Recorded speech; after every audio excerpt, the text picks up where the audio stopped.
Okay. Good evening, everyone, and welcome to the Astronomical Society's fifth meeting of the year. Today we have Penn talking to us about the Dyson sphere and its wider implications as a potential source of energy. I hope you'll all join me in welcoming Penn, and without further ado, feel free to start whenever you're ready, Penn. Okay, yeah.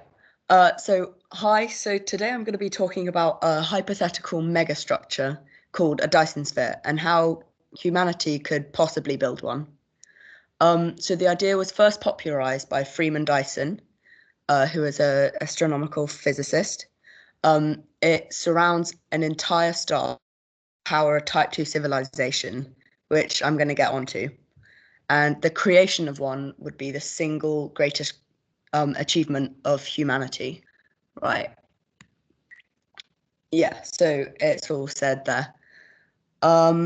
So what would one look like? Well, a rigid ball or structure would be very vulnerable to asteroid or other impacts and would be likely to drift like into the sun. So we'd need panels on the inside to collect the energy. Many rings around the star would also be better, but it would still have the same vulnerabilities as a solid shell. So a swarm of panels, as you can see in the photo, would be a lot more viable. So what are the requirements to build one? We would need a supply of raw materials with enough to encompass the sun.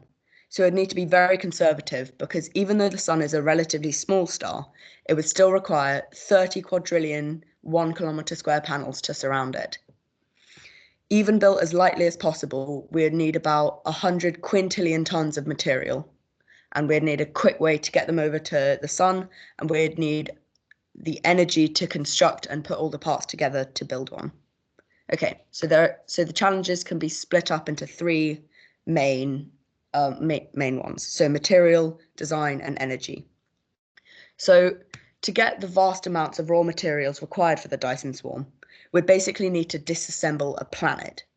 Of all the planets available, Mercury is the best candidate because it is the closest to the sun, which means less transport, and is very metal rich. It also has no atmosphere, and its gravity is only a third of the surface gravity of Earth, making it quite easy to launch materials into space. The design of the swarm is next. The simpler, the better, which basically means that the less materials that we can use and the easier it is, the quicker we could make it. So conventional solar panels are too intricate and short-lived and expensive. Our satellites would need to operate without repairs for a very, very long time, and they need to be cheap to produce. The best form would be enormous mirrors reflecting large amounts of sunlight into a central collecting stations, much like concentrated solar power on Earth. To build and launch them into orbit around the sun, they must be incredibly light and be little more than polished metal foil connected at some supports. Lastly, we'd need the energy to disassemble the planet itself. As it turns out, disassembling a planet takes quite a lot of energy.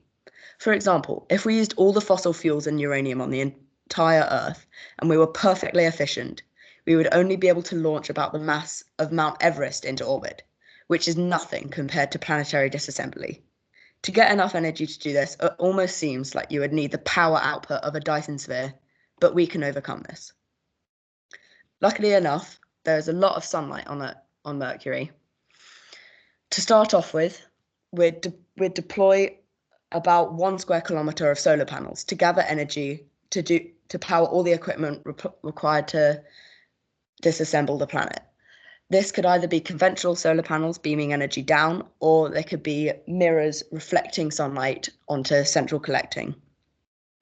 So how to disassemble a planet? I've already talked about solar farms, so next we need to go on to miners and refiners.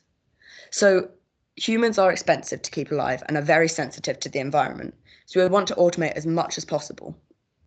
Miners and refiners would strip mine the planet on a never-before-seen scale and collect the resources and send them over to the refiners, which would extract valuable elements and then process them into the mirrors. Lastly, we'd need to find an effective way to get them over into the sun's orbit. We'd need to use a sort of railgun, a long electromagnetic track that would launch the satellites at high speeds. Our mirrors would be tightly packed, and then we launch them, and then when we launch them, they would unfurl like a giant origami, and then when they reach the necessary position. From this point, we can take position. Yeah, so rockets are too expensive and are difficult to deorbit. From this point, we can take advantage of exponential growth, beaming the power output of one part of the swarm to Mercury, which would power the equipment to make more and more and more, and then we could launch the panels faster and faster. Each panel would provide the energy to build another, and so on and so on. After about 60 doubling times, we would have enough panels to encompass the entire star. This could be done relatively quickly, as if one square kilometre takes a month to build, it could be done in about a decade. As long as the infrastructure on Earth can keep up with a quickly growing budget of energy. Even collecting 1% of the sun's energy would increase our energy input by 4 trillion terajoules per second. This is very impressive. The sun is 400 quintillion times more powerful than our most efficient nuclear reactor, and it shines with the power of 1 trillion nuclear bombs per second. Eventually, we could create the infrastructure to beam basically infinite amounts of energy around the solar system for all sorts of large-scale colonization projects on other planets. This could mean that we could colonize even more than Mars and maybe even go to spaces outside our solar system with incredible speeds once the technology has been developed, obviously, because otherwise we wouldn't be able to do it. We could also use this kind of power to become a Type 2 civilization. Now, what is a Type 2 civilization, you may ask? Well, the scale is used to determine a type of civilization is called the Kardashev scale, and is used to measure a civilization's level of technological advancement based on the output of energy they are able to use. This scale was proposed by the Soviet astronomer Nikolai Kardashev. A Type 1 civilization is a planetary civilization and is able to use and store all of the energy available to it on its planet. We are quite close to this, but are still quite far away.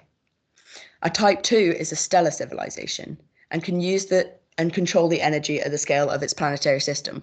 So that's what we would become if we created a Dyson sphere.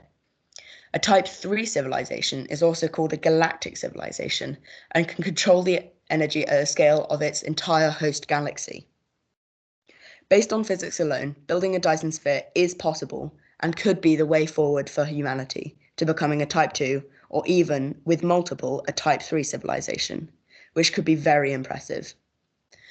Obviously, this is a very theoretical idea and is possible, but is far from certain.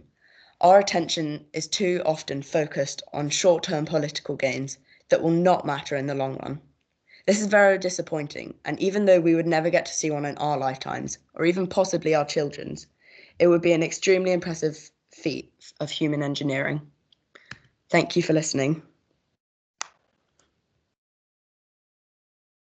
Cool.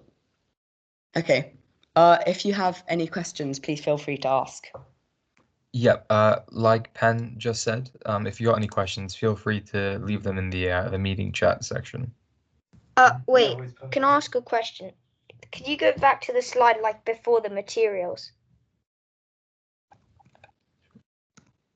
This one? Yeah. Yeah, that. Yeah? No, I wanted to make some notes about it and stuff because I'm doing the write-up. Oh, okay, perfect. Cool. Yeah, Thank you. That was a very interesting talk. My question is, do you think we could potentially, to facilitate a Dyson sphere, we could build some sort of a network of space stations orbiting the Earth? Like in Star Wars, there's a planet called Kuat, where they have a big ring space station. So do you think we could potentially look to build something like that and then use that as a spaceport to leapfrog off of. To sort of transfer energy. Yeah, or to sort of act as the factory for producing these satellites and these mirrors. So I think that would be possible, but it would still take a lot of mass, and the distance from the sun to the Earth is often very understated by like textbooks and things like that. So 1 AU is you could fit. So as a better example, you could fit all the planets with more space in between the Earth and the Moon. So there's a very large distance to get from here to the sun.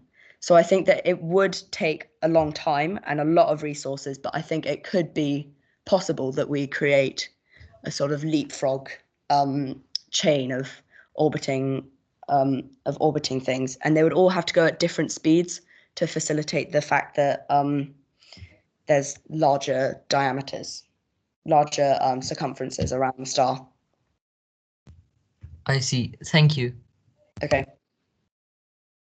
Yeah, we've got another question from Dr. Allison. Hi, Penn. Dr. Allison here. Thank you very much for a very interesting talk, very nicely presented, and clearly a lot of research that you put into this topic. So very well done indeed. I did have a question about how far away from the sun would you envisage placing this array of mirrors? What radius from the sun is appropriate? And a follow-up question to that would be, how do you want to avoid those mirrors melting in the intense solar radiation coming from the sun? Thank you. So I think the answer is it would be very difficult to stop them from melting, but I think they could be probably placed at about like 3/4 of the distance from where Mercury is, so that we could direct the power to Mercury to obviously mine it away. But that would also be enough. That would be enough space to sort of facilitate the enough power to get it. It would be quite difficult to place it because the surface temperature of Mercury is very high, but still the metals are there. So I think that it would be quite difficult to know, but I think we would be able to figure out. Thank you, Penn. Okay. I think there was another question, but I can't see the team's chat at the moment. Sure, yeah, I'll read it out to you. There's a question from Aditya Znani. Other than the Dyson sphere, are we close to becoming a Type 2 civilization? Okay, so I don't think that we are very close. So with a Dyson sphere, that is the main source of energy. So I think on one of these slides back there. So here it says, so the energy output of a Type 2 civilization is 10 to the power 25 watts, which is a lot of energy. And I think that could only be accomplished by taking a Dyson sphere and utilizing it, because there are no other close sources of like a lot of power close to the Earth outside our solar system, which is basically what a Type 2 civilization is. Okay, thank you. Cool. Yeah, we got any hands? Yeah, we've got another question from On. Yeah. Yeah. So do you, of course, on a commitment that's this big, where you need cooperation between countries. Do you think it's going to be viable, especially considering rivalries between, say, the US and China or Russia? Do you think that they could come together and work on something so technically advanced and something that could easily have military potential? I think that it is possible, but it would require America and China and Russia to forget their past and think about the future of humanity and what our real purpose in the universe is. It gets quite deep in some of these explanations, but I think that it would require them to forget the past. And I do think that with so much power, it could be used for military action and colonizing places that we probably shouldn't be going. And the potential to find other alien life forms is quite high, actually, because the universe is a very big place. And we're still trying to figure out if there's life on Mars. So there could be life almost anywhere in the universe. So I think something used for military action, and the thought of colonizing and like taking over an entire new planet could corrupt the minds of like leaders that are like in the country. So in like leading our race forwards. So I do think that it would be quite difficult for people to actually grasp a hold of this idea. But it would be entirely possible if we did forget the past and think to the future. Thank you. Right. Yeah, I've actually got a question. Okay. So do you think that sort of kind of creating this Dyson sphere, effectively giving us an almost infinite source of energy, well, obviously not infinite, but would be covered for the next millions and millions of years. Yeah. Do you think that would make us sort of sitting ducks and would kind of stunt our growth in terms of extraterrestrial exploration? And would that kind of give us the mindset that we don't need to go anywhere? And how do you feel that would sort of progress? And yeah. Yeah, I think actually quite the opposite. So with so much power, we can look away from using fuels to power our like our interspace transport. So I think that um, it would be difficult to think of yourself as a sitting duck if you had enough power to colonize an entire space to colonize an entire solar system. And the power output from a sun is massive. So the infrastructure on Earth would not be able to cope, even with a lot, it would not be able to cope with the energy budget that we have. That could obviously be negated by just beaming the energy somewhere else. I'm not entirely sure how energy beaming would work, but it could work by concentrating light and putting it and blasting it towards even more solar collectors that could be repaired because they're on like a planet. But I think it would be difficult to think of yourself as a sitting duck if you had so much potential. Right. Okay. Thanks. Cool. Have we got any other questions?